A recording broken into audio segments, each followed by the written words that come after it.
कितना लेती है? বন্ধুরা, কেমন আছেন সবাই? আশা করি সবাই ভালো আছেন। তো আমি কথালয় থেকে সূর্য বলছি।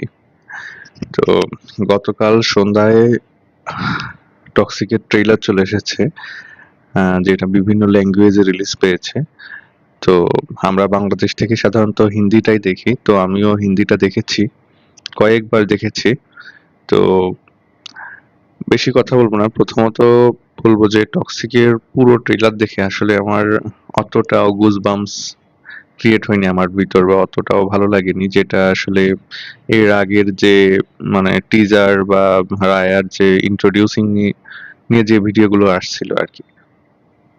এর প্রধান কারণ হয়তো যে মানে 4 মিনিটের যে ট্রেইলার 4 মিনিটের, কিন্তু এত ছোট ছোট কাট, মানে আর আমার ট্রেইলারের যে মানে এডিটিং, এটা দেখে মনে হয়েছে যে মানে এখানে মিউজিকটাকে মানে খুবই ডাউন করেছে, মানে মিউজিকটা শোনাই যাচ্ছে না। মানে আ কথাগুলো মানে প্রত্যেকটা ক্যারেক্টারের কথাগুলো অনেক লাউড আরকি।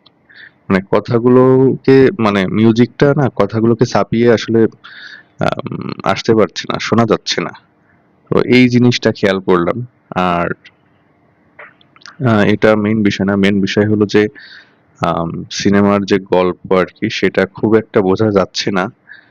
তারপরেও যতটুকু বোঝা গেছে সেটা হলো যে এখানে মানে ওই কেজিএফ এর মতো একটা ব্যাপার আছে, সেটা হলো যে এই মানে পুরো যে একটা মানে শহর, সেই শহরের আরকি গ্যাং লিডার বা মানে টপ গ্যাং মানে হতে চায় আরকি ইয়াশ। আর এখানে নয়নতারা হয়তো তার বোন হতে পারে, বড় বোন, যে আরকি চায় যে পুরো শহরের কে আরকি মানে পুরো শহরকে আরকি দখল করতে। তো এখানে দেখা যাচ্ছে যে এখানে মেইন নায়িকা হিসেবে হয়তো মানে কিয়ারা আদবানি থাকবে। মানে तेरे भाई को जला के उसकी राख से लाइन बना के কিয়ারা আদবানির সিন গুলো সব থেকে বেশি, এবং তার যে লুক, মানে তার যে অভিনয় দেখলাম, এটা আসলে আগে দেখা যায়নি বা আগে দেখিনি কোনো সিনেমাতে। মানে এই ধরনের লুক আরকি। আর ওভারঅল আরো অনেকেই রয়েছে। ইয়াশকে যথারীতি ভালো লাগছে। তবে এখানে আমি বলি, ইয়াশের যে অভিনয় সেটা আর বাকি সিনেমাগুলোর মতোই লাগছে আরকি। মানে কেজিএফ বা তবে ইয়াশের যে মানে ইয়াং যে লুকটা, মানে যে ওর যে ছেলের যে ভার্সনটা দিয়েছে এখানে ট্রেইলারে, সেটা কিন্তু আসলে অন্যরকম, হ্যাঁ? সেটা আসলে মানে একদমই অন্যরকম বা আলাদা। কারণ ওই লুকটা বা ওই যে ওইখানে যে অভিনয়টা করেছে, যে সেটা আসলে মানে ইয়াশ অনেকদিন বা অনেক বছর কিন্তু আর করেনি আরকি।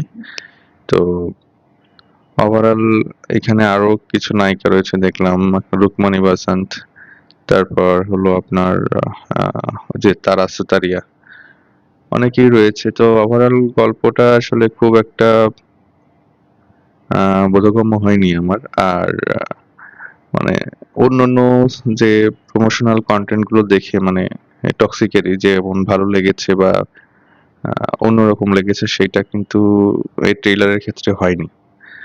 তো আরো অনেক কিছু কথা ছিল, কিন্তু ভিডিওটা বড় হয়ে যাবে, এইজন্য আমি আর বেশি কিছু বলছি না। তবে আশা করি আপনাদের মানে এটা আমার পার্সোনাল ওপিনিয়ন ছিল। আপনাদের একেকজনের একেক রকম লাগতে পারে। কারোর ভালো লাগতে পারে, কারোর খারাপ লাগতে পারে। তো যেটাই হোক, আপনারা এই ভিডিওর কমেন্টে অবশ্যই জানাবেন। আর যদি আমার এই ভিডিওটি ভালো লেগে থাকে, অবশ্যই আমার চ্যানেলটি সাবস্ক্রাইব করবেন, লাইক, কমেন্ট এবং শেয়ার করবেন ভিডিওটি। আর আমার চ্যানেলটি ঘুরে আসবেন, এরকম আরো অনেক ভিডিও রয়েছে, সেগুলো চেক আউট করবেন। তো আজকের মতো যাচ্ছি, টাটা। ভালো থাকবেন সবাই।